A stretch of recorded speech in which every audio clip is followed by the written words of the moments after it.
ஒரு கோடைக்காலம் வந்தது. வெயில் சுட சுட பருகுகிறது. வானில் மேகமே இல்லை. எல்லா மரங்களும் வாடியிருக்கின்றன.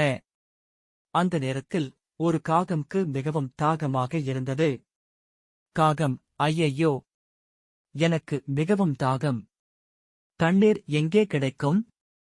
அது ஒரு மரம் மேலிருந்து பறந்து பறந்து தண்ணீரைத் தேடத் தொடங்கியது.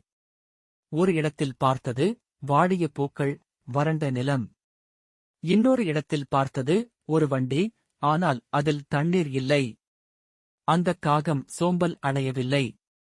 அப்படியே பறந்தபோது ஒரு குடம் தெரிந்தது. காகம், இது ஒரு குடம்தானே? இதுக்குள் தண்ணீர் இருக்குமா? காகம் அதை பார்த்தது. குடத்தில் கொஞ்சம் தண்ணீர் இருந்தது. ஆனால் ஒரு பிரச்சனை. தண்ணீர் குடத்தின் அடியில்தான் இருந்தது. காகத்தின் மூக்கு அந்தளவுக்கு கீழே போகவில்லை. காகம் சற்று சிந்தித்தது. அது விட்டுவிடலாமா? இல்லை. அது ஒரு புத்திசாலி காகம். அது அருகிலிருந்து சிறிய சிறிய கற்களை எடுத்துக்கொண்டு வந்தது. ஒரு கல்லை குடத்திற்குள் போட்டது. பிறகு இன்னொரு கல். மீண்டும் இன்னொரு கல். அப்படியே பல கற்களை போட்டது. குடத்தில் உள்ள தண்ணீர் மெதுவாக மேலே மிதந்தது. காகம் தன் மூக்கால் தண்ணீரை எளிதாக குடித்தது. அது மிகவும் மகிழ்ச்சியடைந்தது. காகம், ஆஹா! என் தாகம் தீர்ந்துவிட்டது.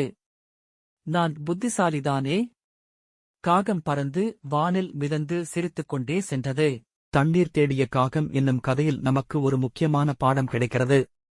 அந்தக் காகம் தாகமாக இருந்தாலும், அதற்கு தண்ணீர் குடிக்க முடியாத சூழ்நிலை வந்தாலும், அது அழவில்லை அல்லது சோம்பலாக நடந்து கொள்ளவில்லை. அதற்கு பதிலாக அது சிந்தித்து ஒரு நல்ல யோசனை பண்ணியது. சிறிய சிறிய கற்களை குடத்தில் போட்டது. தண்ணீர் மேலே வந்தது. பிறகு சுலபமாக குடித்தது. இதிலிருந்து நாம் என்ன கற்றுக்கொள்ளலாம்? வாழ்க்கையில் சிக்கல்கள் வரும்போது பயப்பட வேண்டாம், அழ வேண்டாம். அப்போதுதான் நம் மூளை நல்ல யோசனைகளைத் தோற்றுவிக்கும். புத்திசாலித்தனமாக யோசித்து செயல்பட்டால் எந்த பிரச்சனையும் தீர்க்க முடியும். வெற்றியும் நம்மை வந்து சேரும். எனவே, காகம் போல் நாமும் சிக்கல்களை நிம்மதியாக எதிர்கொண்டு சிந்திக்க பழக வேண்டும்.